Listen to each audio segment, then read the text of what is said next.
नमस्कार, आप सभी का स्वागत है। आज जो हम यूनिट करने जा रहे हैं वो थर्ड यूनिट है state politics in India paper का। देखिए, जो state politics in India paper है वो हमारा डिसिप्लिन स्पेसिफिक इलेक्टिव कोर्सेज में आता है। यानी जिस भी स्टूडेंट ने इस पेपर को इलेक्ट करा है डिसिप्लिन के तौर पे वो इस पेपर को पढ़ते हैं और बहुत ही इंटरेस्टिंग पेपर है। इसके अंदर हमें स्टेट पॉलिटिक्स के बारे में पता चलता है कि हम नेशनल पॉलिटिक्स से उठकर, यानी जो केंद्र की राजनीति है या फिर वो हम राज्य की राजनीति की ओर हम अपना रुख करते हैं। क्योंकि भारत एक तरह से राज्यों का प्रदेश है कि कई बार अगर हम देखते हैं कॉन्स्टिट्यूशनल टर्म्स में, अगर हम देखते हैं तो भारत को यूनियन ऑफ स्टेट्स बोला गया है। यूनियन ऑफ स्टेट्स यानी राज्यों का संघ। तो देखिए, जो राज्यों का संघ है, राज्यों का संघ,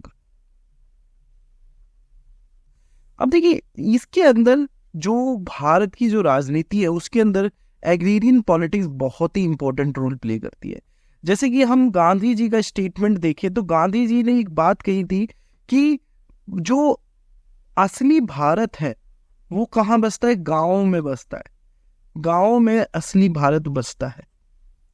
और वहीं पे अगर हम देखें चौधरी चरण जी की जो स्टेटमेंट है, उन्होंने एक स्टेटमेंट दिया था कि देश की समृद्धि का रास्ता गांव के खेतों एवं खलियानों से होकर गुजरता है।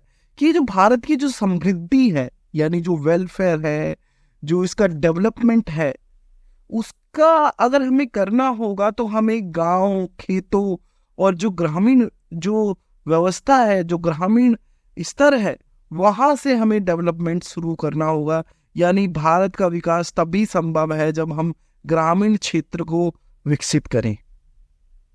उसी के अंतर्गत इस यूनिट को हमें पढ़ना है।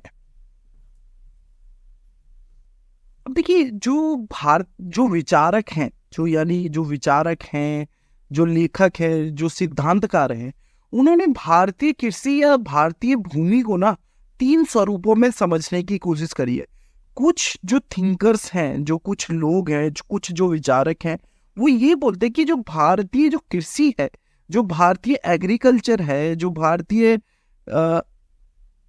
ग्रामीण परिवेश है, वो क्या है? पूर्ण रूप से क्या है?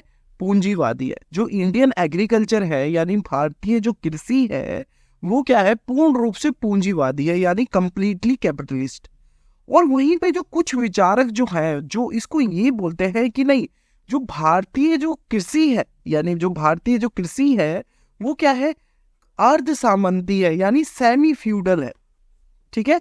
और वहीं पे जो तीसरे सी कैटेगरी के जो विचारक हैं, ए बी सी, जो सी कैटेगरी के विचारक हैं, वो ये बोलते हैं कि जो भारतीय कृषि है वो क्या है? नॉन कैपिटलिस्टिक है, यानी गैर पूंजीवादी है। तो ये 3 मेन थीम को आप याद रखिएगा। पहले के जो विचारक थे, यानी जो पहले फर्स्ट स्टेज के, वो ये बोलते हैं कि नहीं, जो भारतीय कृषि क्या है? पूर्ण रूप से पूंजीवादी है। दूसरे बोलते नहीं कि ये अर्ध सामंती है। और तीसरे जो बोलते हैं वो बोलते हैं कि ये गैर पूंजीवादी है। तो इस फ्रेमवर्क को ध्यान में रखते हुए हमें समझना है, क्योंकि जो थिंकर्स हैं हमारे, वो इसी पे आर्ग्यू करेंगे कि नहीं, भारतीय जो कृषि है वो क्या है? पूंजीवादी है, नहीं अर्ध सामंती है, नहीं गैर पूंजीवादी है। तो इसी के अंदर फिर विचारक आते रहेंगे। कौन से विचारक किस तरीके की व्यवस्था को मानते हैं, किस राज्य का अध्ययन करने के बाद वो इस बात को कहते हैं। उन सभी पे आगे बढ़ने से पहले कृषि राजनीति से बेस समझ लेते हैं कि इसका अगर बाई चांस एग्जाम में भी आप सबको लिखना पड़े या फिर एक डेफिनेशन देना पड़े, तो हम कैसे इसको एक डेफिनेशन दे सकते हैं एग्रीरियन पॉलिटिक्स इन इंडिया में। तो इसको देखिए, भारत में कृषि राजनीति का तात्पर्य है देश में कृषि और ग्रामीण क्षेत्रों से संबंधित राजनीतिक गतिशीलता और मुद्दों से। तो अगर मैं बोलूं एग्रेरियन पॉलिटिक्स का मतलब क्या है इंडिया में, तो जितने भी पॉलिटिकल डायनेमिक्स है एंड इश्यूज है जो एग्रीकल्चर से रिलेटेड है या रूरल एरिया से रिलेटेड है, उसे हम एग्रेरियन पॉलिटिक्स बोलते हैं। तो देखिए कौन कौन से आ जाएंगे? लैंड रिफॉर्म आ जाएगा, जो फार्मर सुसाइड कर रहे हैं क्योंकि ये रूरल एरिया से कनेक्टेड है, तो ये सब एग्रीगेरियन पॉलिटिक्स के मार्केट हो गया, ये सब एग्रीगेरियन पॉलिटिक्स के अंदर आते हैं।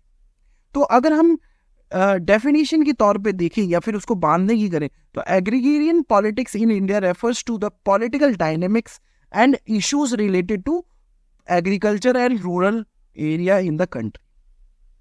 India has predominantly agrarian economy, ठीक है। जैसे कि हम सब शुरू से पढ़ते आए कि भारत क्या है, कृषि प्रधान समाज है। भारत की अर्थव्यवस्था मुख्य रूप से क्या है, कृषि प्रधान है। यहाँ की ज्यादा से ज्यादा आबादी अभी भी कृषि संबंधित क्षेत्रों में अपना लगी हुई है या फिर उसमें क्रियाएं कर रही है, कार्य कर रही है।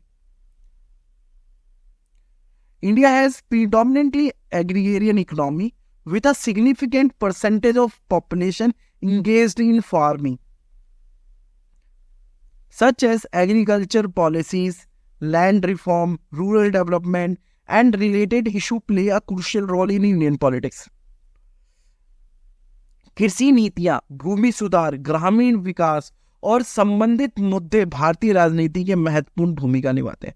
देखिए, हम अगर बात करें इंडियन पॉलिटिक्स की, इंडियन पॉलिटिक्स यानी भारतीय राजनीति के अंदर ना हमेशा से आप देखेंगे कि जो ग्रामीण परिवेश है, यानी जो ग्रामीण की जो राजनीति है, यानी जो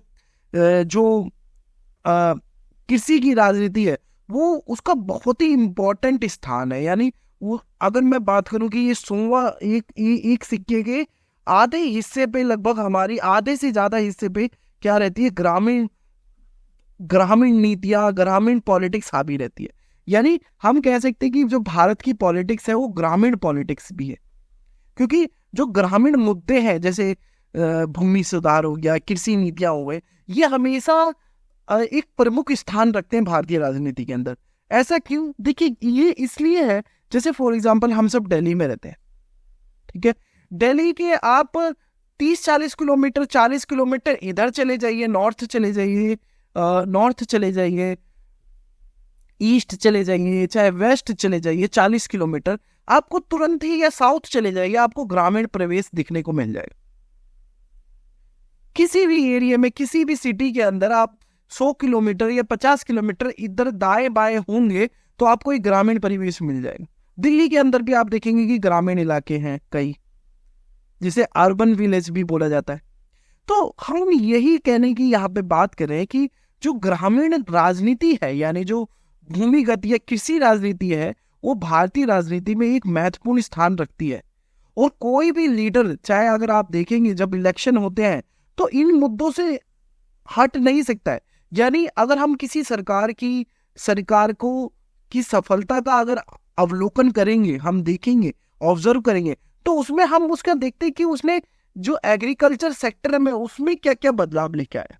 क्योंकि देखिए, आधे से ज्यादा जनसंख्या हमारी, लगभग ज्यादा से ज्यादा जनसंख्या हमारी एग्रीकल्चर सेक्टर से जुड़ी हुई है, यानी कृषि संबंधित कार्यों से जुड़ा हुआ है, ठीक है। और ये भी बोला जाता है कि देखिए ये भी माना जाता है कि जो सबसे इंपॉर्टेंट जो कार्य है वो है कृषि।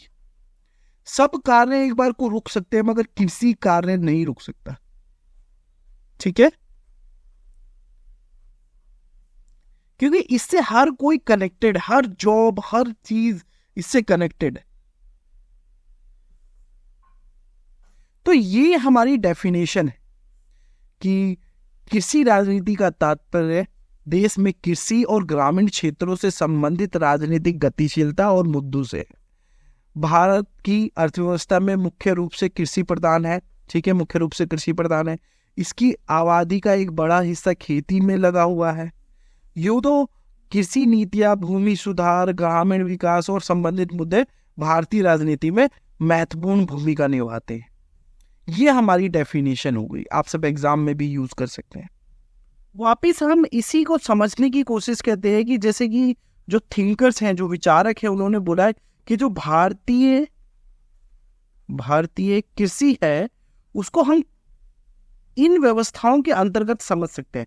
या तो वो पूर्ण रूप से पूंजीवादी है, या अर्ध सामंती है, या गैर पूंजीवादी है। अब इसी को दृष्टिकोण रखते हुए हमें समझना है एग्रेरियन पॉलिटिक्स को। इसी स्ट्रक्चर को समझते हुए करते पहले वाले स्वरूप को। देखिए, जो पहला जो पर्सपेक्टिव है, Indian agriculture as completely capitalist, यानी भारतीय कृषि पूरी तरह से पूंजीवादी है। ये देखिए, ये जो पर्सपेक्टिव है, ये जो परिप्रेक्ष्य है, ये बोलता है कि भारतीय कृषि उत्पादन की तरह से पूर्ण रूप से क्या है, पूंजीवादी प्रकृति का है। यानी जो भारतीय कृषि है उत्पादन की दृष्टि से अगर हम देखें तो क्या है, पूर्ण रूप से क्या है, पूंजीवादी है। इसका तात्पर्य यह है कि निजी स्वामित्व, मजदूरी और बाजार संचालित आदान प्रदान की विशेषता वाली पूंजीवादी उत्पादन प्रणाली भारतीय कृषि में परिदृश्य होती है या हावी रहती है। कि देखिए, जिस तरीके से पूंजीवादी जो समाज है, जो वो किसके इर्द गिर्द घूमता रहता है, वो हमेशा मार्केट के इर्द गिर्द घूमता रहता है, मार्केट के।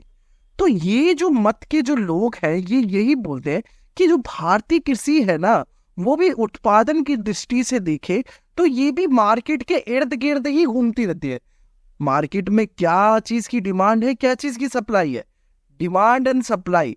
तो इसी के तौर पे हमारी कृषि भी क्रियान्वित रहती है, यानी जो मार्केट है उसका प्रभाव हमेशा कायम रहता है।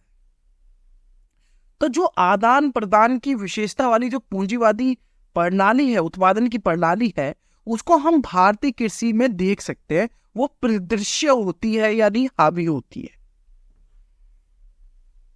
इस जो दृष्टिकोण है, ये जो पूंजीवादी दृष्टिकोण है, जो बोलता है कि भारतीय कृषि क्या है, पूरी तरीके से कैपिटलिस्ट है, यानी पूंजीवादी है, उसको सपोर्ट में ये बोलते हैं कि ये जो हुआ है भारतीय कृषि के साथ, कि वो पूरी तरह से पूंजीवादी हुए, इसका जो इस पे जो प्रभाव है वो किसका है, मॉडर्नाइजेशन का है, यानी आधुनिकीकरण का है, टेक्नोलॉजी का है, मार्केट फोर्सेस का है। ठीक है, यहाँ पे देखिए, क्योंकि पूंजीवादी समाज में मार्केट फोर्सेस का बहुत ही दबदबा रहता है, तो इन सभी की वजह से और क्या कह सकते हैं कि जो भारतीय कृषि है वो किसके अंदर, वो वैश्विक पूंजीवादी व्यवस्था के अंतर्गत शामिल हुई है। तो इसी कारण से भारतीय कृषि क्या है, पूरी तरीके से पूंजीवादी। ठीक है, तो ये मत बोलते, और ये बोलते हैं कि ये जो ट्रांसफॉर्मेशन आया है, ये ब्रिटिश कॉलोनियल पीरियड के बाद आया है, कि भारतीय जो कृषि है पूरी तरीके से पूंजीवादी संरचना में शामिल हो गई है। उसके बाद जो है वो दूसरा दृष्टिकोण अगर हम देखें, इसी के अंदर दूसरा दृष्टिकोण है वो है अर्ध सामंती, यानी सेमी फ्यूडल, अर्ध सामंती।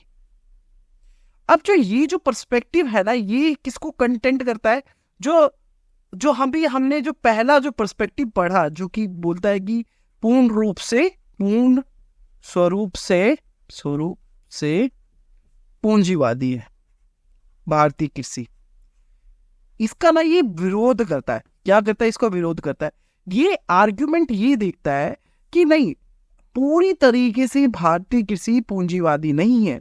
यहाँ पे क्या है, कुछ परिवारवाद है, कुछ पुराने लोग हैं जो क्या थे, सामंत थे। अगर आप सब मूवी में भी देखोगे तो अगर देखते होगे कि गांव का परिदृश्य दिखाया जाता है, तो गांव में एक जो लीडर होता है, जो मुखिया होता है, उसकी यहाँ पे सबसे ज्यादा जमीन होती है, वो ज्यादातर चीजों को कंट्रोल करता है और वही मार्केट में बेचता है या खरीदता है। तो ये जो स्वरूप है, ये बोलता है कि नहीं, क्या है कि पूरी तरीके से पूंजीवादी नहीं है। क्या बोला है कि विरोधी दृष्टिकोण यह मानता है कि भारतीय कृषि पूरी तरह से पूंजीवादी नहीं है, बल्कि अर्ध सामंती है। यह परिप्रेक्ष्य कृषि व्यवस्था में पूंजीवादी और पूर्व पूंजीवादी दोनों तत्वों के प्रभाव को स्वीकार करता है। ये कहता है कि देखो, अब जो लेन देन है, जो मार्केट में जो जा रहा है, वो ये सामंत जा रहा है कि गांव का जो प्रमुख है वो। तो ये बोल रहा है कि नहीं, यहाँ पे हम दोनों स्ट्रक्चर को देखते हैं। किसको, दोनों स्ट्रक्चर को। एक तरफ तो है सामंती, ठीक है, और एक तरफ है पूंजीवादी। तो हम दोनों व्यवस्था को पाते हैं। तो ये जो सेमी फ्यूडल है, ये बोलता है कि नहीं, आधा सामंती लोग भी है और आधा पूंजीवादी भी। आगे देंगे, देखिए इस स्थिति के समर्थक अक्सर पारंपरिक भूमि स्वामित्व, यानी जो पुराने लोग हैं जो जिनके पास जमीन थी उसके पैटर्न को देखते हैं, ठीक है, और पदानुक्रम सामाजिक संरचनाओं, यानी जो जो समाज के अंदर, जो ग्रामीण परिवेश के अंदर आप देखोगे तो एक तरीके की हायरार्की होती है, जो कि भारतीय समाज की हम देख सकते हैं वो विशेषता है, जात को लेकर हो, कास्ट को लेकर हो, और रिलीजन को लेकर हो।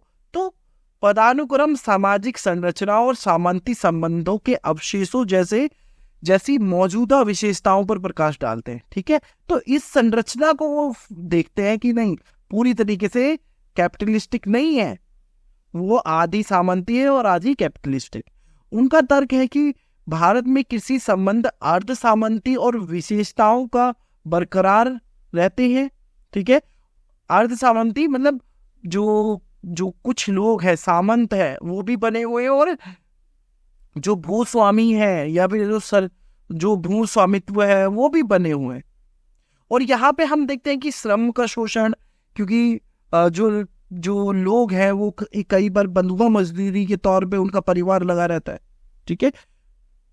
तो ये मामले भी सामने आते हैं कई बार इन ऐसी व्यवस्थाओं में,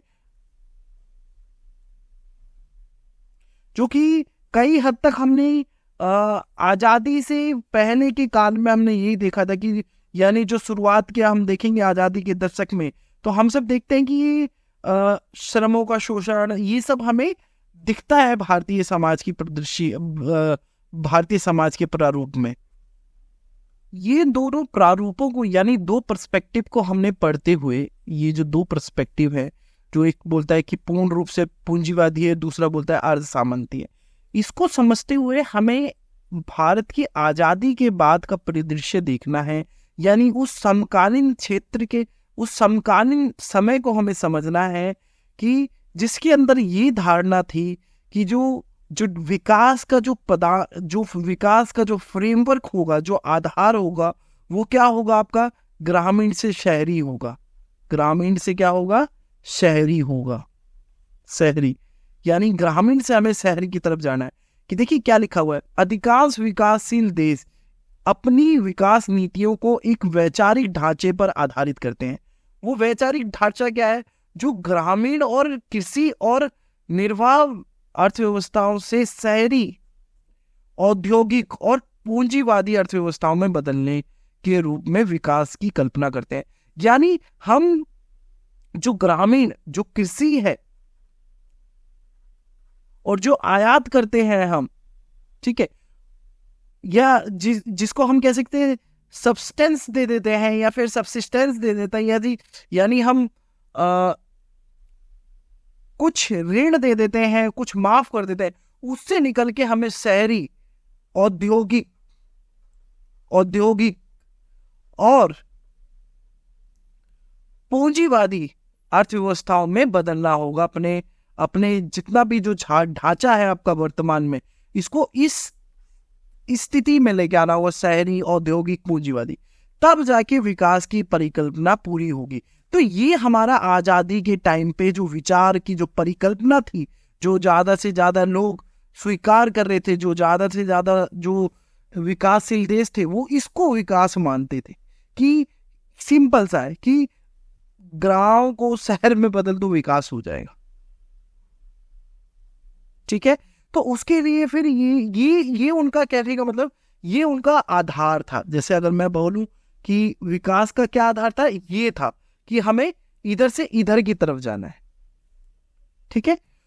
विकास प्रक्रिया में पूंजी गहन प्रौद्योगिकी के माध्यम से कृषि का औद्योगिकरण शामिल था, ठीक है। विकास की प्रक्रिया में क्या था कि हम देख रहे हैं कि जो कृषि है उसका हम औद्योगिकरण कर दें, कि अब देखिए जो उत्पादन है, जो गांव में जो उत्पादन हो रहा है, वो केवल उस गांव के लोगों के लिए नहीं हो रहा है, बल्कि उसका उत्पादन क्या हो रहा है विश्व स्तर पे, कि कैसे जो उत्पादन की जो प्रक्रिया है वो गांव से उठकर, अपने समाज से उठकर कैसे ग्लोबल हो गई। ये पूंजीवादी अर्थव्यवस्था ने एक तरह से सामने खड़ा कर दिया कि जो अब प्रोडक्शन होगा, जो उत्पाद होगा, वो केवल गांव के लिए नहीं हो, उस गांव के लिए उत्पादन नहीं, वो बल्कि पूरे विश्व के लिए उत्पादन हो। और यही डेवलपमेंटल प्रोसेस में था कि हमें जो कृषि है, जो एग्रीकल्चर है, उसका इंडस्ट्रियलाइजेशन करना होगा। उसके लिए क्या करना होगा? उसके अंदर फिर हमें टेक्नोलॉजी देनी होगी, जो कैपिटल इंटेंसिव टेक्नोलॉजी है, ऐसी ऐसी मशीनें, ऐसे ऐसे आधुनिक बीज, जिससे कम समय में ज्यादा उत्पादन करा जा सके। तो इंडस्ट्रियलाइजेशन ऑफ एग्रीकल्चर एक इंपॉर्टेंट फैक्टर है डेवलपमेंट के लिए। और ये किस टाइम की बात कर रहे हैं हम? जो 1950, यानी जब हमारा भारत आजाद हुआ था, उसके 10-20 साल के बाद हम इस आधारशिला को मानते रहे कि हमारा विकास इस तरीके का विकास है।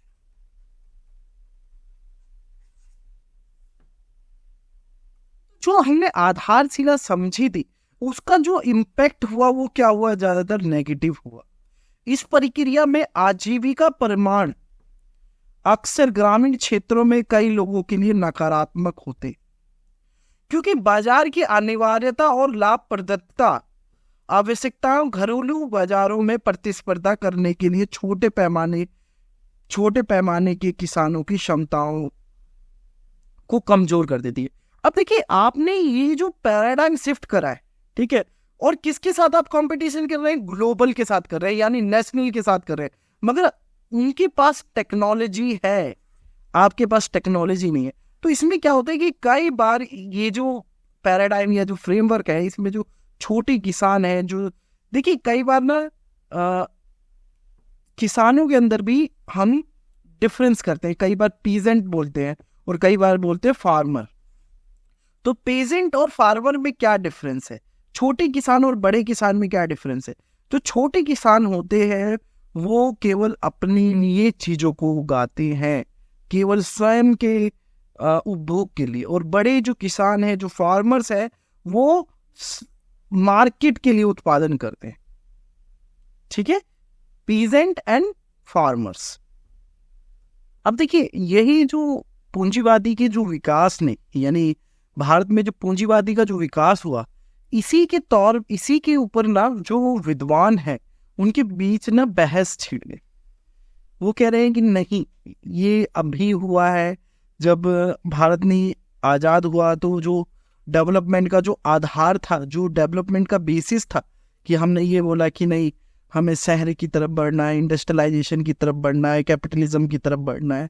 तो ये जो आधार था, उसने भारत में जो कृषि है उसको पूरी तरह से पूंजीवादी कर दिया। तो देखिए, इसके अंदर जो डिबेट छिड़ा, तो उसमें दो प्रमुख लोग सामने आते हैं। एक आते हैं अशोक रुद्र, दूसरा आते हैं उत्सव पटनायक। ठीक है, ये पॉलिटिकल साइंटिस्ट है। अब ये क्या कर रहे हैं? इस डिबेट, इस बहस में योगदान दे रहे हैं, इसको समझने के लिए। उत्सव पटनायक ने अलग अलग दृष्टिकोण से इस बहस में योगदान दिया। तो अशोक रुद्रा जो 1978 में अपनी स्टडी के माध्यम से ये बताते हैं कि देखिए, जो हम ट्रेडिशनल तौर पे हम जब क्लासिफिकेशन करते हैं फार्मर्स का, जो भी हम वर्गीकरण करते हैं, जो भी हमारे फार्मर्स हैं, किसानों का जो वर्गीकरण होता है, उसमें हम तीन कैटेगरी में हम उनको विभाजित करते हैं। पहले में क्या है? पहले में स्मॉल फार्मर्स है, स्मॉल आ गए। दूसरे में मीडियम, ठीक है, और तीसरे में बिग फार्मर्स। तो ये हमारा क्लासिकल अंडरस्टैंडिंग है फार्मर्स की डिवीजन को लेकर या क्लासिफिकेशन हो। मगर यहाँ पे जो रुद्रा है, अशोक रुद्रा, वो ये बोलते हैं कि नहीं, जो इंडियन जो एग्रीकल्चर है उसमें ना केवल दो ही क्लास है। ठीक है, अब यहाँ पे देखिए, जो अशोक रुद्रा है, रुद्र का प्रस्ताव यह है कि भारतीय कृषि में केवल दो ही वर्ग शामिल है। पहला क्या? पहले बड़े जमींदार और दूसरे खेतिहर मजदूर। तो केवल दो ही वर्ग शामिल हैं भारतीय कृषि में, एक बड़े किसान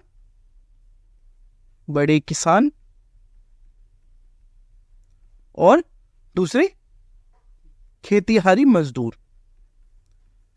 अगर आप में से कोई गांव देहात समाज से आता होगा तो ये इस अंडरस्टैंडिंग को कहीं ना कहीं समझता होगा कि गांव में किस तरीके की लोग होते हैं, किसके पास सबसे ज्यादा जमीन होती है, कौन काम करता है, कौन बटैया करता है, ये सब उनके पास थोड़ी बहुत अंडरस्टैंडिंग। तो अशोक रुद्र जो बोलते हैं कि नहीं, यहाँ पे केवल दो ही क्लास है, यानी दो ही वर्ग है, एक तो बिग लैंड लॉर्ड्स या लैंड ओनर्स या एग्रीकल्चर लेबरर्स।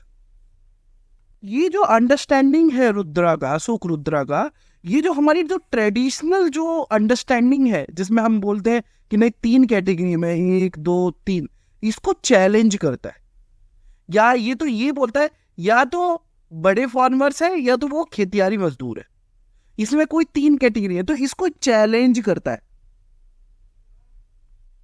और ये क्लासिफिकेशन करता है कि या तो उसके पास जमीन है उस व्यक्ति के पास, या तो वो खेतियारी मजदूर है। ये अशोक रुद्र अपने अंडरस्टैंडिंग, अपने अध्ययन के माध्यम से ये समझाने की कोशिश करते हैं। और इसी अंडरस्टैंडिंग को आगे लेकर, जिसको बोलते हैं हैव, तो अशोक रुद्रा अपनी अंडरस्टैंडिंग के माध्यम से यही बोल रहे हैं कि देखिए, जो क्लासिफिकल अंडरस्टैंडिंग है कि जो भारतीय जो कृषि है वो 3 स्तर पर नहीं है, वो क्या है, 2 स्तरीय है, द्विस्तरीय स्तर, ठीक है, 2 स्तर पे है। और ये 2 स्तर कैसे हैं, एक तो हैव और हैव नॉट। यानी कुछ लोग जिनके पास जमीन है और कुछ लोग जिनके पास जमीन नहीं है। ये 2 तरीके की क्लास है, पहली क्लास दूसरी क्लास, यानी पहला वर्ग दूसरा वर्ग। और ये जो पहला वर्ग है जिसके पास जमीन है, खेत है, जमीन है, खेत है, वो कौन से क्लास है, वो कैपिटल एग्रीकल्चर कैपिटलिस्ट है, यानी वो एक भूमिगत पूंजीपति है या कृषि पूंजीपति है, जो कि जिसके पास बहुत सारी जमीनें, जिसको बिग लैंड ओनर्स बोलते हैं, जमींदार बोलते हैं। और जो दूसरा क्लास है वो है क्लास ऑफ एग्रीकल्चर लेबर, जिसके पास जमीन नहीं है, केवल जिसके पास क्या है, लेबर है। उसको हम बोलते हैं कि ये एक तरह से वेज वर्कर है, यानी दिहाड़ी मजदूर है, वेतन भोगी मजदूर है। इसको एग्रीकल्चरल लेबर यानी खेतीहार मजदूर बोलते, ठीक है। तो अशोक रुद्रा अपनी अंडरस्टैंडिंग के माध्यम से, और ये आप देखेंगे ये मार्क्सिस्ट फ्रेमवर्क भी है। अगर हम मार्क्सिज्म की बात करें तो मार्क्सिज्म भी इसी तरीके से बताता है कि जो कैपिटलिस्ट सोसाइटी है, यानी जो पूंजीवादी समाज है, उसके अंदर 2 ही वर्ग है, एक वो जिनके पास संसाधन है और एक वो जिनके पास संसाधन नहीं है, केवल लेबर है। अब इसी अंडरस्टैंडिंग को अशोक रुद्रा आगे बढ़ाते हैं। वो बोलते हैं कि ये जो एग्रीकल्चर कैपिटलिस्ट हैं, ये भी कृषि को कंट्रोल में रखते हैं, ठीक है, और अपने जितना भी मीन्स ऑफ प्रोडक्शन पे इनका पूरी तरीके से आधिपत्य रहता है, यानी क्या उत्पादन करा जाए, कैसे उत्पादन करा जाए, मार्केट के स्वरूप में किस तरीके से उत्पादन करा जाए, यही इन्वेस्टमेंट करते हैं। ये जो जिसके पास जमीन है, जिसके पास जायदाद है, जिसके पास संसाधन है, वही इन्वेस्टमेंट करते हैं और फिर उसके बाद प्रॉफिट कमाते हैं। और एक तरीके से पूरा का पूरा कंट्रोल भारतीय कृषि में अशोक रुद्रा यही बोलते हैं कि जिनके पास जमीन है, जिनके पास अच्छा खासा एग्रीगेरियन लैंड है या लैंड ओनर है, उनके पास सारा डिसीजन लेने का, कंट्रोल करने का सारा अधिकार उन्हीं के पास है। देखिए, एक चीज से ये यहाँ पे ये समझिए, देखिए जो हम सामंती व्यवस्था समझते हैं, यानी जो सामंतवाद है, उसमें क्या होता है कि आप देखेंगे कि जो कृषि का जो सरप्लस होता है, जो कमाई होती है, तो उससे लोग करते क्या है, अपनी लग्जरी लाइफ जीते हैं, ठीक है, अपने ऊपर खर्च करते हैं, बहुत लग्जरी कारें खरीदते हैं, बहुत सारी चीजें। मगर जो कैपिटलिस्ट सिस्टम होता है, यानी जो पूंजीवादी समाज जो होता है, वो जो पूंजीवादी जो व्यवस्था होती है, उसके अंदर क्या है कि जो ये जो सरप्लस होता है, यानी जो बेनिफिट या जो प्रॉफिट होता है उस प्रॉफिट को अपने ऊपर नहीं खर्च करके वो क्या करते हैं, और अपने प्रोडक्शन को इनहेंस करने के लिए, अपने प्रोडक्शन को एक्सपेंड करने के लिए, यानी अपनी उत्पादकता को बढ़ाने के लिए प्रयोग किया जाता है। और उसका एक ही एम होता है कि मैं ज़्यादा से ज़्यादा उत्पादकता बढ़ा के ज़्यादा से ज़्यादा प्रॉफिट कमाऊं। मगर सामंती व्यवस्था में क्या होता है कि जो सरप्लस होता था, जो पुराने गांव के जमींदार लोग जो होते थे, वो अपनी लग्जरी लाइफ यानी विलासितापूर्ण उपभोग के लिए यूज करते थे जितना भी उनकी कमाई होती थी। उनको केवल प्रोडक्शन बढ़ाने पे नहीं, वो एक नियमित स्तर पे प्रोडक्शन और जो भी सरप्लस होता था वो अपनी विलासितापूर्ण जीवन व्यतीत करने के लिए खर्च करते थे। तो देखिए यहाँ पे हमें निकल के क्या आ रहा है सामने। हम अगर पूंजीवाद और सामंतवाद में देखें, देखिए पूंजीवादी ना एक ऐसी व्यवस्था जिसमें ना निरंतर लाभ की खोज में लगे रहना है, निरंतर किसकी, लाभ की खोज में लगे रहना, परस्यूट ऑफ प्रॉफिट, बेनिफिट। और देखिए आप सब देखेंगे जैसे आज के टाइम पे भी बड़े बड़े उद्योगपति हैं, अगर आप देखेंगे ना उनके ऊपर कितना कर्जा है बैंकों का, आप एकदम हैरान हो जाएंगे। इतने बड़े बड़े कैपिटलिस्ट हैं, इतने बड़े बड़े इंडस्ट्रियलिस्ट हैं, उनके ऊपर देखेंगे बैंकों का बहुत बड़ा कर्जा है और हर किसी ने लोन ले रखा है। ऐसा कोई भी उद्योगपति नहीं है जिसने लोन नहीं लिया, बाहर किसी ना किसी बैंक से उनका लोन चल रहा है, ठीक है। और वहीं पे हम यही देख पा रहे हैं कि इन जो पूंजीवादी व्यवस्था इसमें क्या है, निरंतर लाभ की खोज में लगे रहना, निरंतर लाभ की खोज में लगे रहना। और वहीं पे हम देखते हैं कि जो सामंती व्यवस्था है, सामंती व्यवस्था में लाभ आने का मतलब ये नहीं है कि हम उसे इन्वेस्टमेंट करें और लाभ कमाने के लिए नहीं, बल्कि हम उसे अपनी विलासितापूर्ण जीवन जीने के लिए उस लाभ का प्रयोग करेंगे। तो ये दो अलग तरीके से, ये दोनों अलग व्यवस्था है। अब जो उत्सव पटनायक हैं वो अपनी एक अलग अंडरस्टैंडिंग मौजूद करती है, प्रस्तुत करती है उसी फ्रेमवर्क के अंदर। अब देखिए वो क्या करती है, वो दो तरीके से डिफरेंशिएट करती है। एक तो एक्सप्लॉयटेटिंग क्लास, यानी जिनके पास संसाधन है, have versus have not, have not. अब इस क्लास को, जिसके पास लैंड ओनर है, ये एक तरीके से लैंड ओनर क्लास है यानी जमींदार क्लास है, उनको बोलती है कि ये क्या है, एक्सप्लॉयटेटिंग क्लास है। ये क्या कर रही है, एक्सप्लॉइट कर रही है, एक्सप्लॉइटिंग क्लास। और जो दूसरी क्लास है वो बोल रही है ये एक्सप्लॉयटेटेड है, एक्सप्लॉयटेटेड क्लास, जिनके पास संसाधन नहीं है, केवल मजदूरी है करने को। यहां पे लिखा है इसको शोषित वर्ग कह सकते हैं इसको, और इसको बोल सकते हैं ये शोषक वर्ग है, ठीक है। तो उत्सव पटनायक जो है वो इस तरीके से इसको डिफाइन करती है, इन दो क्लासों को, उसी फ्रेमवर्क में जिस फ्रेमवर्क में अशोक रुद्रा बात कर रहे हैं।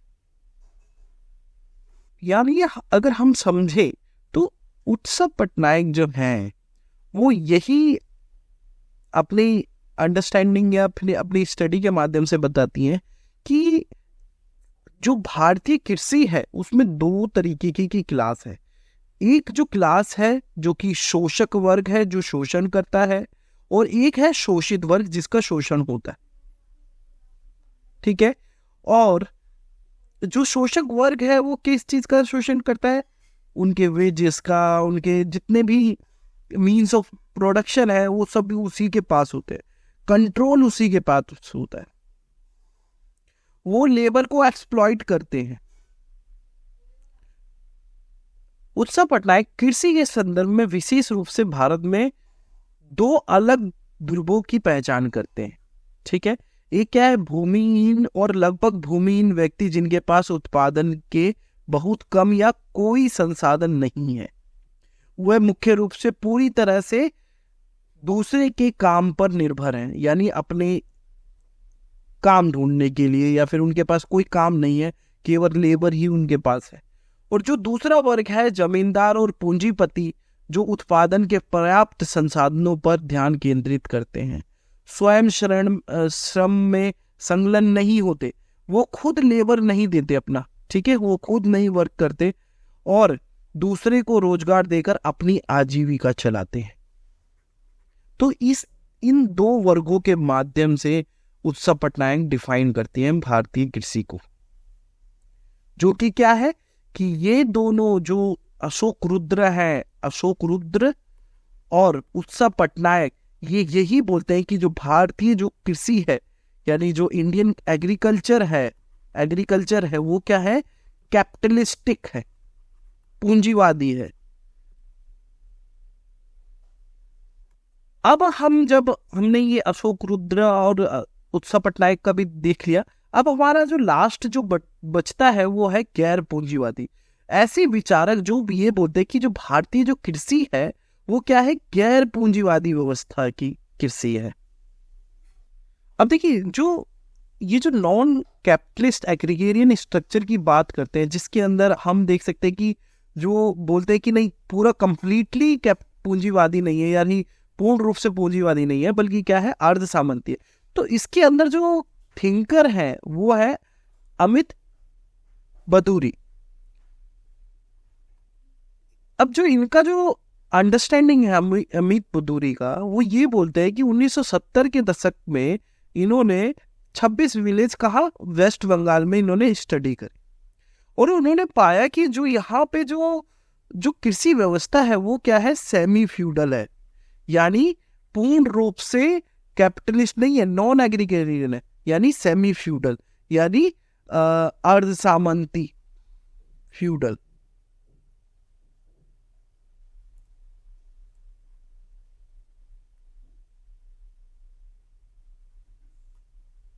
ये जो बदूरी है, इन्होंने जब अर्ध सामंती बोला तो इन्होंने 4 प्रमुख विशेषता की पहचान करी भारतीय कृषि के अंदर।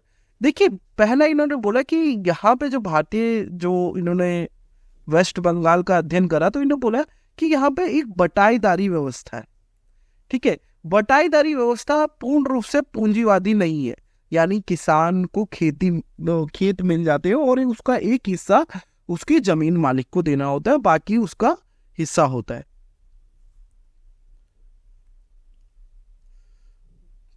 टेस्ट शेयर क्रॉपिंग हो गया। उसके बाद आ गया perpetual indebtedness of small tenant. दूसरा उन्होंने देखा कि जो छोटे काश्तकार हैं, जो किसान है, वो सतत रूप से ना ऋण से ग्रस्त हो चुके हैं। उन्होंने ऋण ले रखा है, बहुत लोगों से ऋण ले रखा है, और इस कारण उनको खेती करके उनका ऋण देना होता है। तो दूसरा इन्होंने ये कैरेक्टर देखा। और जो तीसरा उन्होंने विशेषता देखी कि जो किसान है ना, वो 2 तरीके से शोषण हो रहे हैं। एक तो सूदखोरों से शोषित हो रहे हैं, दूसरा जो भूमि के स्वामी है वो शोषण कर रहे हैं। तो एक तो जो कर्ज दे रहा है, यानी जो भी उस गांव का जो भी कर्ज दे रहा है, और दूसरा जिसकी भूमि उन्होंने ले रखी है खेती करने के लिए, उन दोनों के हाथों से वो शोषित हो रहा है।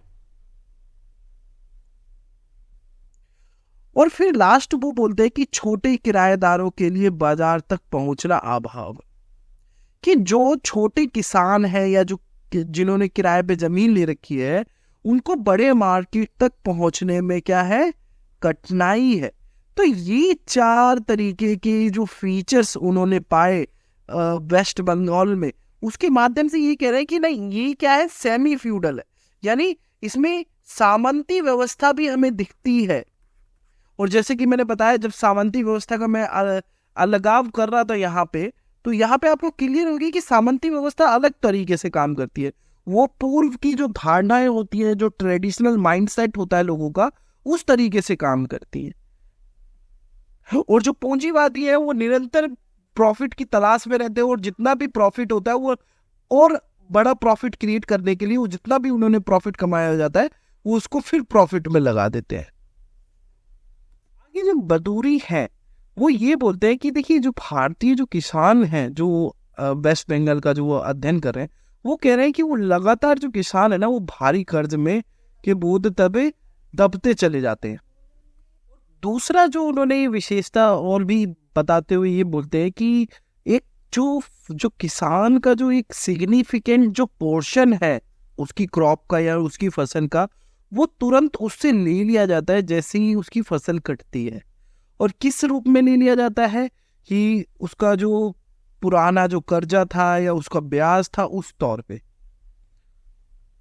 और फिर इसीलिए उसके जो बैलेंस होता है जो उसके खुद के लिए भी चाहिए होता है और वो बेचने के लिए भी चाहिए होता है, उसमें कमी आ जाती है। फिर वो दोबारा उसी जंजाल में, उसी कर्ज के माहौल में फंस जाता है। फिर वो कहीं से अगर आप देखेंगे तो बिहार में देखेंगे तो बिहार में ग्रुप उठाते हैं लोग, ग्रुप निकाल लेते हैं, और भी बहुत जगह जो कर्ज ले लेते हैं। तो ऐसी ऐसी जंजाल में लोग सब फंस जाते हैं कृषि में। अब देखिए, वो बदूरी का अंडरस्टैंडिंग था। अब एक नए थिंकर जो आते हैं, जो अपनी स्टडी के माध्यम से एग्रेरियन पॉलिटिक्स में और हमारी जो समझने की जो दृष्टि है उसको और मजबूत करते हैं, तो उसमें आते हैं प्रधान प्रसाद। अब देखिए, ये क्या बात करते हैं, ये बोल रहे हैं कि जो लास्ट 30 ईयर्स, ठीक है, आज़ादी के बाद या फिर लास्ट 30 ईयर्स से जो जो मिडिल जो किसान थे, जो मध्यम जो कृषि वर्ग था, यानी जो फार्मर्स थे, फार्मर कह लीजिए या पीजेंट कह लीजिए। वैसे पीजेंट जो इन्होंने टर्म यूज करा है, ठीक है, जो कि मैंने डिफरेंशिएट भी करा है फार्मर और पीजेंट में। जो मिडिल पीजेंट है, उनका जो लैंड होल्डिंग साइज है, यानी जो उनका जो भूमि पे उन खरीदना या फिर उनके पास भूमि जो होना, उसका जो शेयर है वो क्या हुआ है, वो इंक्रीज हुआ है। यानी जो पहले गरीब लोग थे वो अब थोड़े अमीर हो गए, और इससे क्या है, जो इकोनॉमिक पोजीशन है वो उनका मजबूत हुआ है। यानी अब वो थोड़े अच्छे दबाव देने वाले समाज में या फिर एक अच्छे ग्रुप के तौर पे इमर्ज हुआ है या फिर उनका उदय हुआ है। और ये बात करते हैं जो प्रधान प्रसाद की, ये कन्फ्लिक्टिंग रिलेशंस को भी जन्म देता है। ठीक है, कैसे कि जो अभी नए आ रहे हैं, यानी राइजिंग मिडिल कास्ट, ठीक है, और जो ट्रेडिशनली यानी जो डोमिनेंट टॉप, यानी एक तरीके से ये बोले कि एक तो जो पुराने लोग थे, जो सामंती लोग थे जिनके पास जमीन थी, ठीक है, और जो दूसरे जो अभी नए आए हैं, अभी वाले, और उनके पास धीरे धीरे पैसा आ रहा है, वो नई नई चीजों को वो कर रहे हैं। तो इसमें क्या है कि दोनों के बीच में एक टकराव पैदा हुआ है। प्रधान प्रसाद यही बात बोल रहे हैं ने, एक तरफ जमींदारों, कृषकों और बड़े किसानों, और दूसरी तरफ गरीब किसानों के बीच उभरते विरोधाभास को नोट किया है। ठीक है, ये वो अपने अध्ययन के माध्यम से बता रहे हैं। और यह विरोधी संबंध अर्ध संबंधी बंधन से उत्पन्न होता है। जो ये जो विरोधाभास आज के टाइम पे आया है कि यानी एक तो पुराने लोग जो जिनके पास जमीन थी, जायदाद थी, लैंड ओनर्स थे, और जो लगभग जात में भी उच्च लोग थे, और दूसरी तरफ जो नए लोग आए हैं, जो नए किसान आए हैं। तो जो नए लोग आए हैं, जो नए, उनके पास जमीन होल्डिंग ज्यादा बढ़ रहा है, जमीन जायदाद ज्यादा बढ़ रही है। तो इन दोनों ग्रुपों के बीच एक तरह से संघर्ष उत्पन्न हुआ है अभी के समाज में। और इसी को जो प्रधान प्रसाद है वो बताने की कोशिश करते हैं। और ये जो संघर्ष जो आया है, ये जो दोनों ग्रुप या दोनों वर्ग के बीच संबंध आया है, वो किस वजह से आया? ये अर्ध सामंती यानी सेमी फ्यूडल रिलेशंस के बीच द्वारा आया है, सेमी फ्यूडल के द्वारा आया। तो ये संघर्ष आने के बाद देखिए, प्रधान प्रसाद ये अनुमान लगाने की कोशिश करते हैं कि जो बड़े जमींदार थे, जो अपनी विलासिता के ऊपर ज्यादा खर्च करते थे, तो वो प्रॉफिट की तरफ नहीं ज्यादा वो रुख करते थे।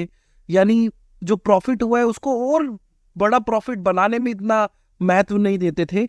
अब क्या है, जो प्रधान प्रसाद अनुमान लगाते हैं कि जमींदार और बड़े किसान आधुनिकीकरण के प्रति अपने पिछले प्रतिरोध को छोड़ देंगे और अपनी खेती की प्रथाओं को सक्रिय और आधुनिक बनाने के लिए कदम उठाएंगे। ठीक है, क्यों? क्योंकि ये जो नया क्लास है वो इमर्ज कर रहा है। लगभग हर समाज में हर ग्रुप यही चाहता है कि मेरा दबदबा बना रहे। अब हम बात करते हैं टेक्नोलॉजिकल डेवलपमेंट यानी तकनीकी विकास का। देखिए, एक अग्रेरियन रिलेशन में यानी कृषि व्यवस्था में या कृषि संबंध में हम देख सकते हैं कि जो टेक्नोलॉजी, ये जो प्रौद्योगिकी है, इसने बहुत अच्छे तौर पे प्रभावित करा है, यार बहुत महत्वपूर्ण तौर पे इन्होंने प्रभावित करा है। इस फैक्टर ने, इस कारक ने, हम कह सकते हैं कि कृषि तकनीक के द्वारा बहुत प्रभावित हुई है। ठीक है, जैसे कि इरिगेशन के जो मेथड है, जो सिंचाई है, जो जो फसल की वैरायटी है, ग्रीन रेवोल्यूशन है, केमिकल फर्टिलाइजर है, इस सब ने बहुत हद तक जो कृषि का जो प्रोडक्शन है यानी जो उत्पादन है उसको प्रभावित करा है। और कृषि के अंदर जो कैपिटलिज्म है उसको भी विकसित करने में कहीं ना कहीं ये टेक्नोलॉजिकल डेवलपमेंट ही बहुत महत्वपूर्ण स्थान रखती हैं। तो जैसे कि हम देख सकते हैं कि जो इरिगेशन का जो मेथड है वो इम्प्रूव हो गया है, वाटर मैनेजमेंट इम्प्रूव हो गया है, सीड की जो टेक्नोलॉजी, जो फसल की जो किस्म है वो बेहतर हो गई है, और ग्रीन रेवोल्यूशन ने इम्पैक्ट करा है, हाई यील्डिंग वैरायटीज,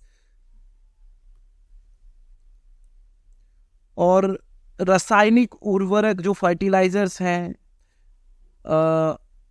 मैचिनाइजेशन की मशीनीकरण हुआ है। बहुत हद तक जो तकनीक है उसने कृषि को कहीं ना कहीं प्रभावित करा है, हम ये देख पा रहे हैं। इन सभी माध्यम से जितना भी अभी हमने ये सब करा, तो हम बोल सकते हैं कि जो भारतीय जो कृषि है वो कहीं ना कहीं जो कैपिटलिस्टिक यानी पूंजीवाद की ओर अग्रसर हो रही है, यानी पूंजीवादी उत्पादन प्रक्रिया की तरफ बढ़ रही है। जिस तरीके से, जैसे कि हमने 1990-91 में लिबरलाइजेशन को अडॉप्ट करा, और लिबरल डेमोक्रेसी तो हम शुरू से ही, जब से भारत आज़ाद हुआ, जब से लिबरल डेमोक्रेसी को प्रमोट करने की कोशिश कर रहे हैं। वहीं पे देखिए स्टेट का भी बहुत इम्पोर्टेंट रोल रहा है। और देखें कि 1990-91 में राज्य भी ये जो लिबरलाइजेशन, प्राइवेटाइजेशन, ग्लोबलाइजेशन को प्रमोट कर रहा है।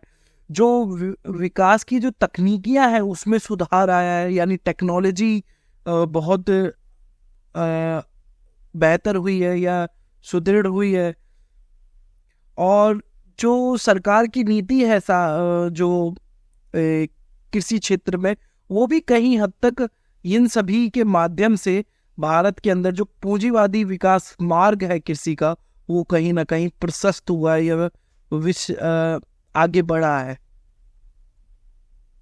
तो हम आशा करते हैं कि आपको एग्रेरियन पॉलिटिक्स का ये जो रूपरेखा है वो समझ में आया होगा। डेफिनेटली एक क्वेश्चन जरूर आता है एग्जाम के अंदर। और अगर आपको हमारे ये इनिशिएटिव अच्छा लग रहा है तो प्लीज़ लाइक करें, सब्सक्राइब करें, शेयर करें। बहुत बहुत धन्यवाद।